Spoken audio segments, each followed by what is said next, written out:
Dr. Becker made a good introduction of me, but he didn't mention the special tie I have with the city and this region. In fact, the Daejeon is not only the site for Korean research and development, but it's the site for my ancestral burial. In fact, in a few days, there will be a city festival celebrating the birth of my 10th grandfather in the city. And so I have kind of a special sort of emotion of being here. This is the first time I showed myself at an international seminar held outside Korea, outside Seoul. So it's a very honor to have to be here. When I came down this afternoon to the convention center, I had the glimpse over the blue book here, and to have two observations. One important observation is of all the speakers, there was no economist. I actually no financial person. I seem to be the only economist and the finance person among the speakers. And second observation is I'm the only one who failed to produce abstract. But I'm sure you will forgive me if I tell you that I just came back to Korea after a month, very hectic trip, business trip, just before the Chuseok holidays. And I had to also sacrifice my Chuseok holidays to prepare very sort of 5 slides I'm going to just present to you. So I'm sure you forgive me for that. As an economist, I think I have some value to the discussions we have today on the topic, quote-unquote, innovations and creative economy. And because most of the discussions I've heard were very technical and were related to technology and development. But maybe economist views can present a pretty good sort of mapping, overall mapping of where we stand, why we discuss this topic. So I'm going to just borrow the wisdom of a great economist for us to share his wisdom with you. And then I will just visit the concept of creative economy. Because as you must have heard, there are many debates on what really creative economy should be and is. What kind of animal is it? So I'm going to revisit with my own, first, I'm going to just hide behind the great economist, and then I'll just add my own view on this. And then I'll just visit also the topic on the role of actors of innovation cluster. Also, there are many discussions on innovation clusters. All the speakers seem to have different views. Maybe I'll just add one more view to cause more confusion among the audience. So, and finally, I'll also visit the role of the government. I think that's also important. We all look to the government for guidance sometimes, at times. Subsidies, support. And so I'm going to just sort of visit what government should do to actually promote the cluster. This is our great economist, Joseph Schumpeter. He was born in 1883. He was a very old man who died already, deceased. He's an Austrian born. He was an economist. He was also a government official. He was a minister. He was a political scientist. Very talented, gifted, talented economist who discovered, or not discovered, who maybe observed the importance of creation, creative economy, and innovations. He's one of the greatest economist scholars at Harvard. And he was the first scholar who might have mentioned the importance of entrepreneurship. You may think that the entrepreneurship issue is a long issue, old issue, but This is a pretty new issue if you think about it. He was born in 1883, and he brought the idea only in the 1920s to the academic circle. And he believed that capitalism builds upon innovations. It builds upon entrepreneurs. So if I just quote him correctly, capitalism can only be understood as an evolutionary process. This is, I think, the greatness of this economist. And process of continuous innovation. Innovation is not just a static sort of a phenomenon. This is, should be ongoing and continuous process. And this is also a popular word, creative destruction. Now, something has to be destroyed to be created. And this can be done only by entrepreneurs. That's what he said. And market power. And he also said the innovation is the critical dimension of economic change and capitalism. Because he said once innovation creates value and maybe the power to propel economic or innovation or economic value, then there will be also rivals who will appear and reap a lot of money, and resources for themselves until the rivals take over the market. So this is what he saw. I think the same, this is what I said. This gentleman's view on the topic still holds today. This is what I wanted to say. Now, what is the creative economy?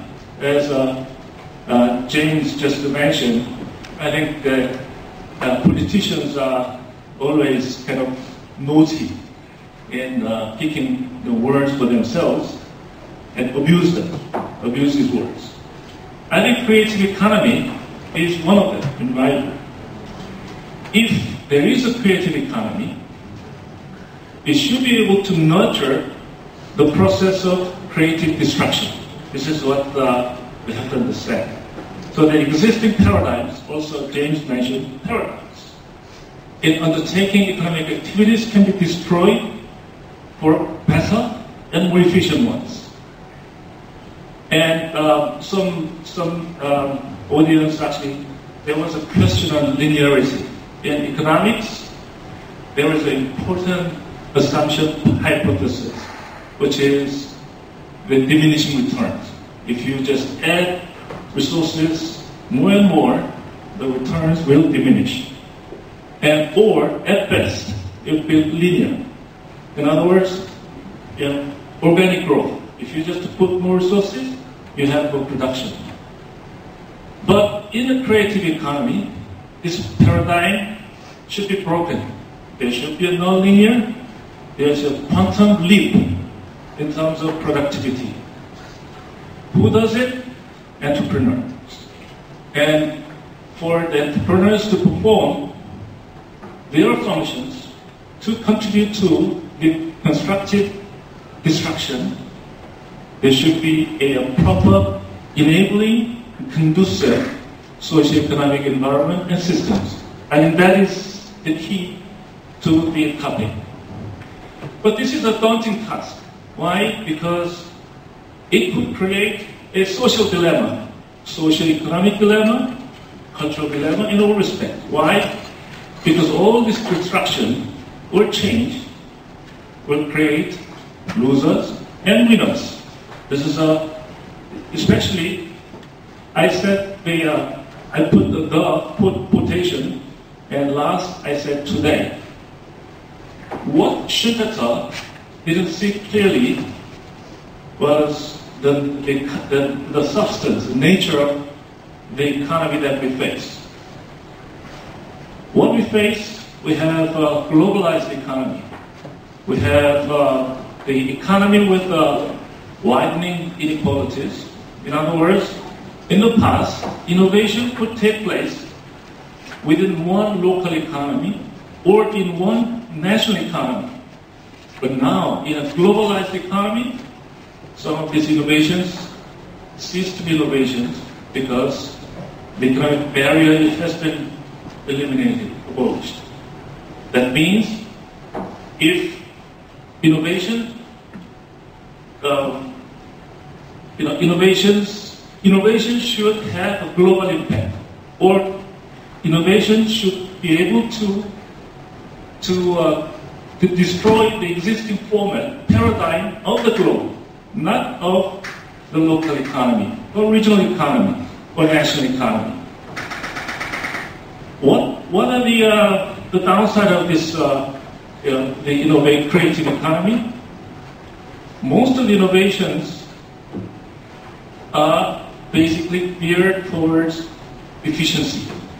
Efficiency means less cost and high utility. This is the norm. But the problem is many of these innovations are done in the labor-reducing manner. In other words, replace labor. I think that's also another dilemma we have.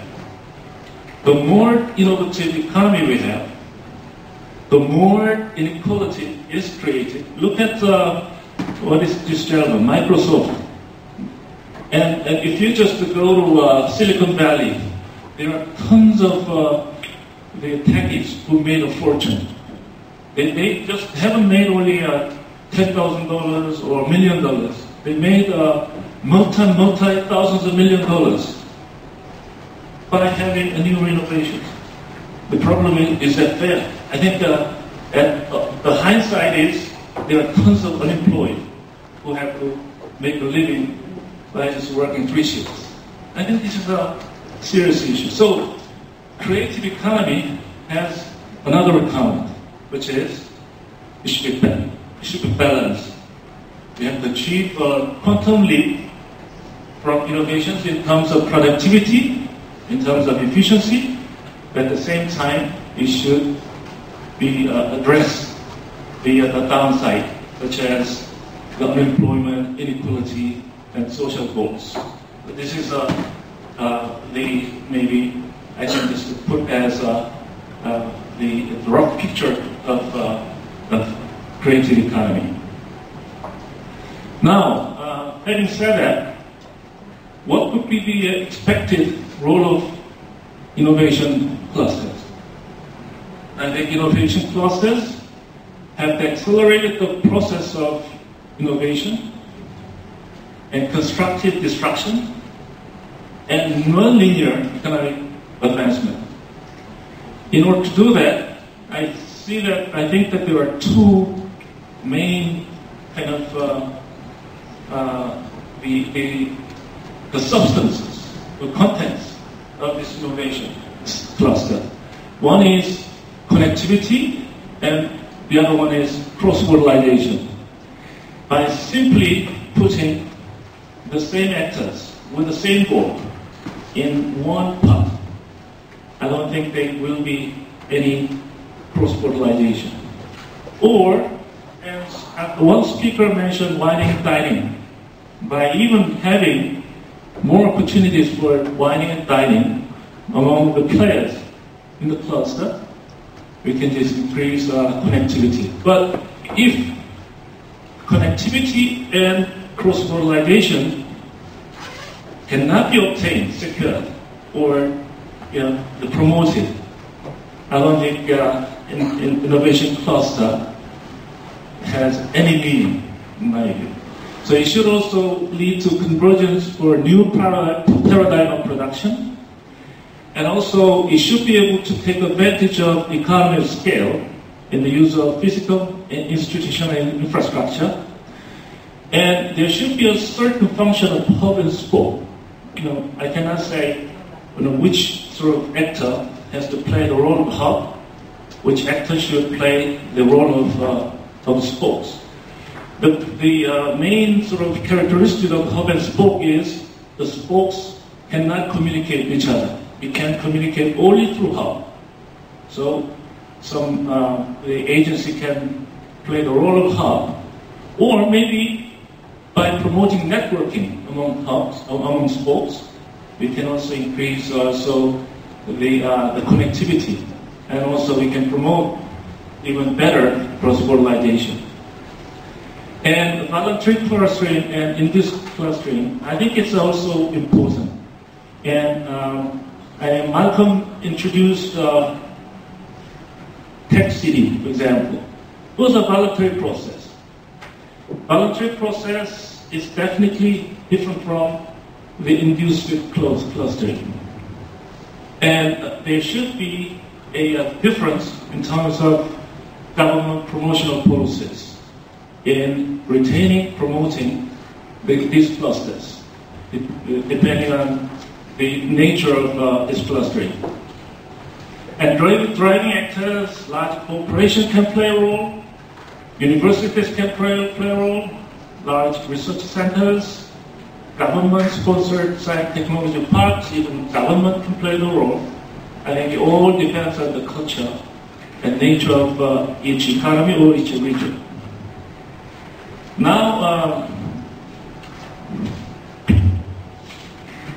on the final point, the role of government.